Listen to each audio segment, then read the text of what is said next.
You know what I don't understand at all? Quantum physics. Ring doorbell cameras.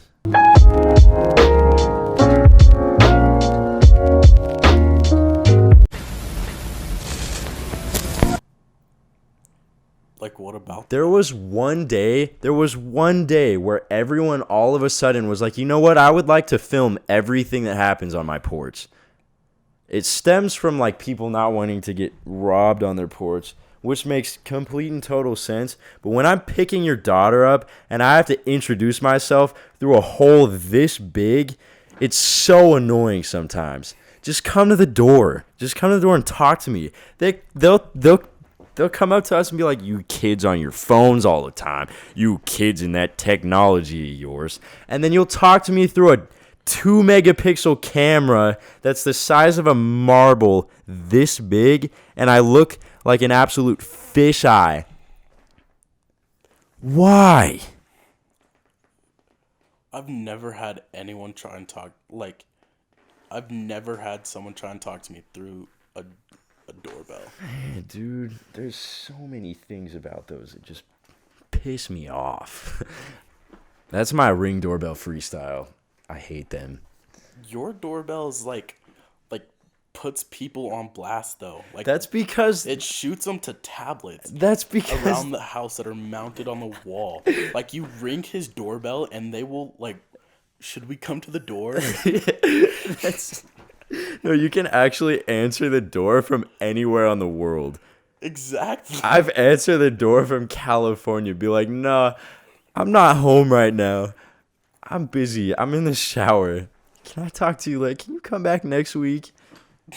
No, you're right though. But it doesn't. You don't know you're on film. It just looks like a box. I would definitely say when I first saw it, I'd be like, they're definitely videoing me. That's why I always hug close to the door.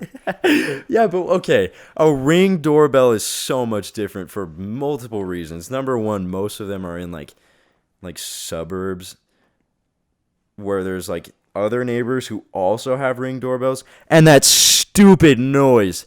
What noise is it? It's the freaking da da da da da da. Like every time you press the stupid button, and all the neighbors have them. No, it's like when you walk up. Yeah, and they'll wake up everything, even at like. Okay, let's chill out. This is our pilot episode, episode 0. Yeah. We got James Leota right here with me. My name's Trent Pope. Actually, can I just introduce myself? Yeah. Hey guys, they call me James. When they're mad, they call me Jams. All right, I put out a couple of things on Snapchat and Instagram about questions. And since this is a 0 episode and we're just kind of like setting it off, so we kind of have a lot to build up. There are a couple that got repeated a ton of times. There are questions about like guests and things like that. A lot of people were asking if we're going to have guests. The answer is yes. We'll probably do an episode later once we get another mic, looking to get 3 mics so we can have like an actual crowd on here and talk about things. There's a lot of empty space now, but once we've got 3 mics, I think it'll work out pretty good. Somebody asked us, what are we trying to do now that we're graduated? Not go to jail. So yeah, but we'll be out of here in like 2 months. We threw a massive party I think it's been like a month, right? Yeah. Is that like the beginning of June? Second week in June? Yeah. The biggest house party you'll ever go to, I guarantee you. How many people? Like 2,000? We had 2,000 people there. I'm still hearing about people who came and thought it was cool. It was awesome. I would do it again if 2,000 people at one house wasn't so obnoxious and crazy. My neighbors hate me. The church across the street got obliterated, so we had to clean up a whole bunch of that stuff after everybody left. But all in all, that was an internet party. The entire internet came over and actually hung out with us, which was super cool. I met a guy from New York. I met a guy from Minnesota there. I don't know how much walking around you did, but there were so many people from like, they would drive hours. There were so many people who were like, yeah, we just drove 6 hours to get here for this. And it was so fun. But yeah, there were a lot of things that we had no idea were gonna happen, and then it was like dealing with it right in the moment was insane. I think we made like a 200-foot extension cord to have lights at the front gate, because I think you were there for that, right? When they stormed the gate, what happened? I don't know. People just wanted to get in and didn't want to wait, so they just started running through. That was another part of it. The gate was so flooded at one point.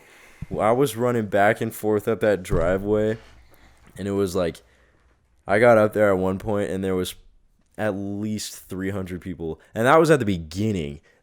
There were more people waiting to get in at the start than any other party I've ever thrown here at this place.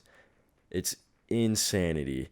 There's videos, I think it was like the first video that we showed was just everyone that was waiting there. And then it got to a point where it was dark enough, everyone just stormed the gates and stole all the VIPs, and security was like, yeah, we could not stop them. Security was awesome, by the way. If you guys are listening to this, you guys really held it down. It was crazy. We were not expecting that. This party blew up on TikTok too, which is another reason why it was like a huge crowd. Mm-hmm. How many views did this video get? Like 270K. 270,000. About some party in Utah, some dorky little Utah kid party. It was not a dorky little Utah kid party by the end of it, though. It was tight. Facts. There was like, let's see. And barely anything broke at my house. I think a chair broke and some brick outside. But other than that, it was fine. I mean, it was messy as ever outside afterward, but we got it all taken care of. There were some things that happened that I was kind of questioning. Like a lot of people asked me about the kissing contest for those shoes. Did you ever get your shoes, by the way? Who's the number one hitter? Who hit the most people? Did we ever find that out? I think they're still counting. There was like 300 entries. That's filthy. That's crazy. But yeah. I mean, people were going to kiss at that party anyway, but why would you need to make it public like that? True. I don't know. The competition weird. Was consensual video kissing. Yeah. That's exactly what it was. You had to catch yourself on video kissing the most amount of people to win a pair of Air Force Ones. Definitely going to do parties here in the future. So stay tuned. There will be limited space, though. There will not be 2,000 people at these again. So, like, pay attention so you can get in. Speaking of parties, everybody's asking about my parents and, like, how they let the whole thing happen. James said it perfectly earlier, though. We were in the car. What'd you say? Well, like, the other night, Father Pope comes up to us and says, hey, why don't you guys throw another party? He actually encourages it. Like, so most of the time, not our idea. Just like parents are like, you guys should have fun, do normal kid things. True. Which is crazy. Sometimes I gotta like step back and realize like parents are not like that. Those guys are still teenagers, my mom and dad. Yeah, that whole time everybody was asking me like, how are your parents so chill?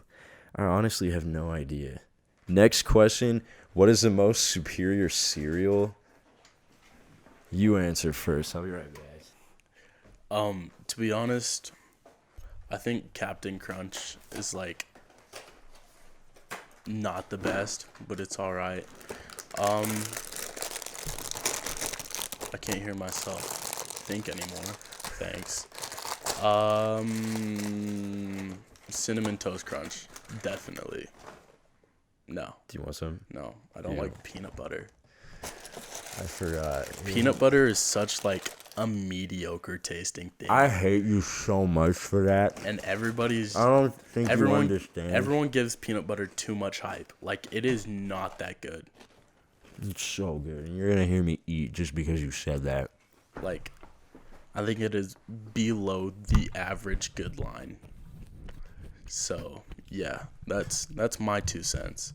I know a lot of people like it, but, like, it's not really that good. I just love cereal. Any time of day it works. I had a cereal party once, actually. It was so fun. Was it so fun? Yeah, we all just ate cereal the whole Really? time, watched movies and stuff. Really? Yeah, Nice. it was cool. Yeah, I bet it was cool. Yeah, if you were there, hey. What's the next question, James? We got, at what point is it worth it for a dude to drive an hour plus to meet another homie he thinks is cool?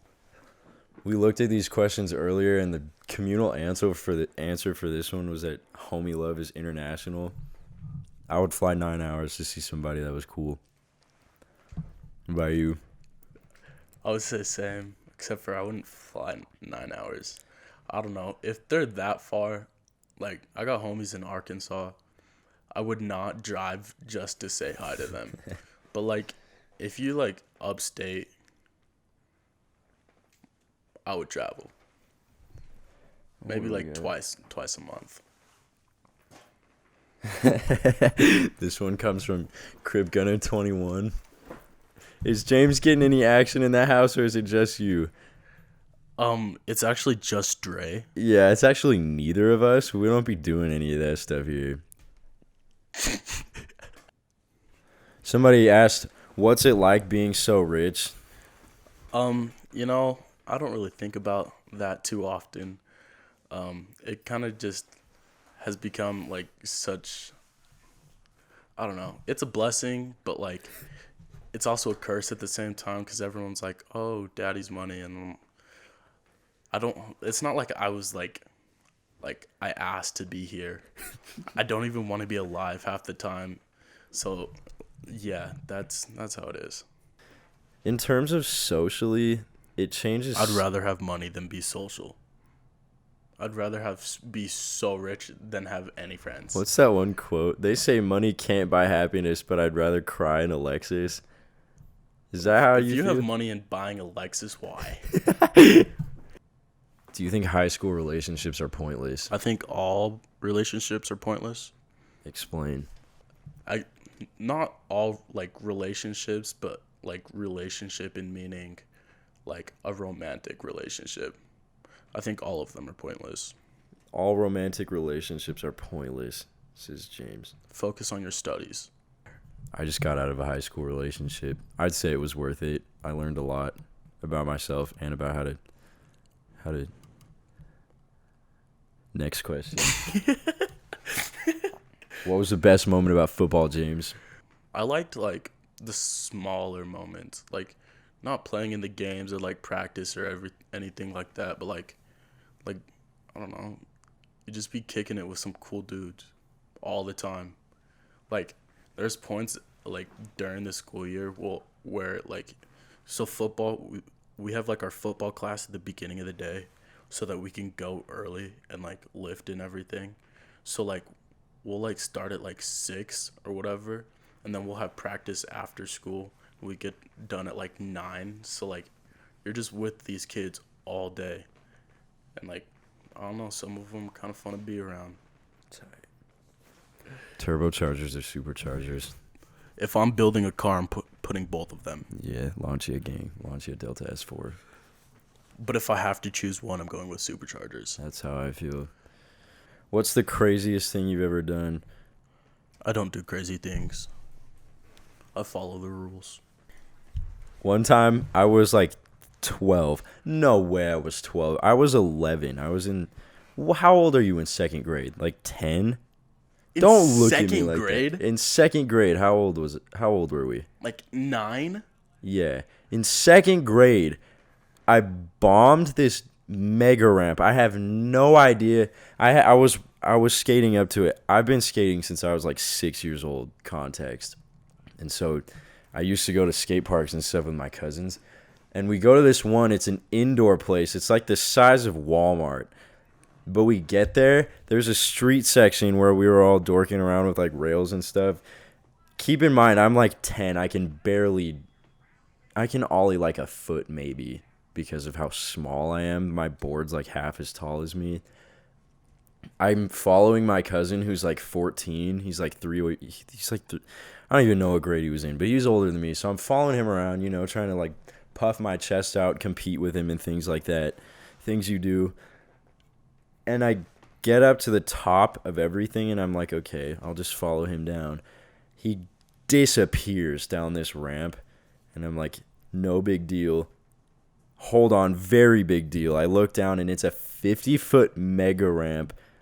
I'm down at the bottom of this mega ramp, and I either go up and fly into the ceiling, or I like somehow save myself and go off and do something else. Luckily, I came off the side, and we actually made it out. But yeah, I was like 9, and I went down a mega ramp. It felt pretty cool. What's the best compliment a stranger has ever given you? Anyways, there's this one time when I was like 6. This really kind man came up to me and said that I had a voluptuous ass. Oh, you want to spell that word?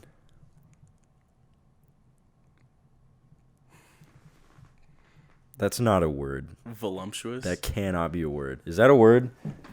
It is 100% a word. Don't ask me to spell because, like, brain disorder, but, like, voluptuous is 100% a word. Voluptuous. Is that what you were going for? Is that not what I said? Voluptuous. Voluptuous. Curvaceous and sexually attractive. I hate you so much. Anyways, yeah, that happened. I thought that was probably one of the nicest things anyone has ever said to me. I have a list of the nicest things that people have ever said to me because it made me happy. Really? Yeah. I just don't care that much. I actually care a little bit. Like, people be telling me stuff, and I'm like, sick. My regard for life is like a little bit higher than yours, I think. Definitely. But that's not a bad thing. It makes Yeah. you who you are, James. Right. Anyway, one time somebody said my acne scars were cute, and I was like glowing for the rest of the day. It was so cool. I felt like such a boss. What's the worst trouble you got into as a kid? I don't know. I've been in trouble a lot. Like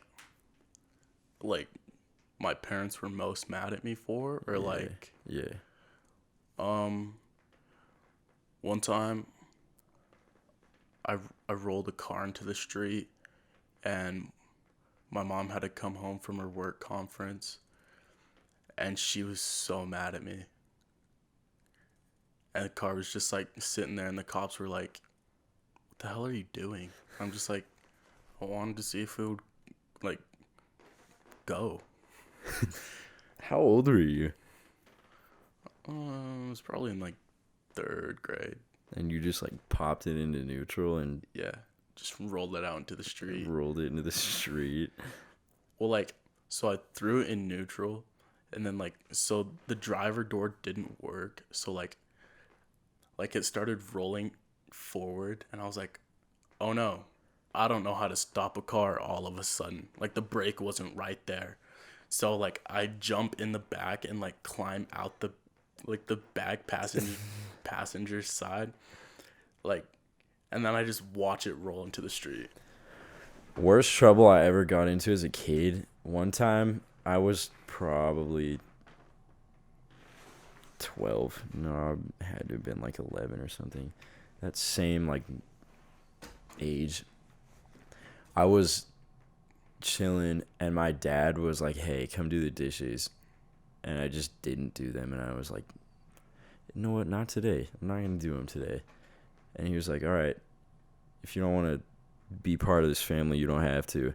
And so he took me upstairs, and we put all the stuff I had, like everything that was in my room, into boxes, and he was like, "That stuff's not yours anymore. You're on your own budget. Pay for your own stuff. You don't get to eat with us, but you don't have to do the dishes with us. You don't have to do any of your chores that you used to, but you're on your own. You got to buy your own clothes. You got to buy your own food. You got to get yourself to school on your own," all that stuff. And we sat down at the table. I was shaking that night, and I was like, I was way past any idea of what I knew could be done. And my dad sits there at the table, and we make a living plan. I was 11, and we were making this whole, we basically charted out like how my life was going to go.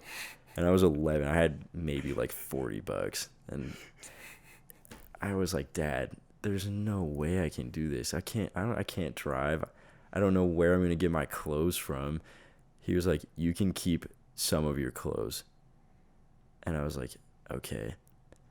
And then after like 3 weeks of living like that, I was like, Dad, I can't do it anymore. I'll do the dishes. I'll do anything just to be back and on the system of doing chores and living with you guys. Why didn't you tell him that like that night? I tried to, but he wouldn't. He was like, nah, this is just something that you're going to have to learn. I would like try to like buy him things just to like get me to like come back and stuff like that. It was a hard couple of weeks. I didn't have anything. I think he even took away like my backpack and stuff. But yeah, ever since then it's just been like help out, pay your dues. Don't be spoiled. But yeah. And my dad's not a jerk. Dad's actually based. But yeah, that was a huge lesson. That changed me. Yeah, my lesson was I just didn't grow up with a dad, so there's where I learned all my things. Bless up. Bless up. Next question. We're going to sort this whole show thing out, and it's going to be cool. It really is. But anyways, yeah, my name's James. For those of you who don't know me, My name's Trent you Pope. can call me James. You can call him James. James Leota. Look him up. James Carden Leota. You can sit in his follow request for a while. Let us know at 1-800. Shut Talk to up! Me. Good night.